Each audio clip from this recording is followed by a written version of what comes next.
घरफोडीत चोऱ्या करणाऱ्या सराईतांकडून 7 लाखांचे दागिने जप्त। विटा आणि आटपाडी पोलीस ठाण्याच्या हद्दीत घरफोड्या करत सोने चांदीचे ऐवज लंपास करणाऱ्यास स्थानिक गुन्हे अन्वेषण शाखेच्या पथकाने जेरबंद केले। अण्णा दौलुषा पवार वय वर्ष 19 राहणार सोमेश्वर नगर आटपाडी असं संशयिताचे नाव आहे।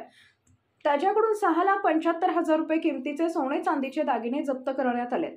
जिल्ह्यातील वाढत्या घरफोडी चोरीच्या पार्श्वभूमीवर गुन्हे उघडकीस आणण्याचे आदेश पोलीस अधीक्षक डॉक्टर बसवराज तेली यांनी दिले होते। त्यानुसार एलसीबीचे पथक सांगली शहरात गस्तीवर होते। यावेळी त्यांना माहिती मिळाली की संशयित पवार हा दागिने विक्रीच्या तयारीत आहे।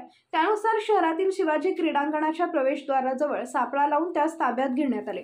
त्याच्याकडील चौकशीत आटपाडी आणि विटा पोलीस ठाण्याच्या हद्दीत त्याने घरफोडी करून दागिने चोरल्याची कबुली दिली। एलसीबीचे निरीक्षक सतीश शिंदे यांच्या मार्गदर्शनाखाली सहाय्यक निरीक्षक सिकंदर वर्धन, अमोल लोहार, संकेत मगदूम, बाबासाहेब माने, सुनील जाधव आदींच्या पथकाने ही कारवाई केली।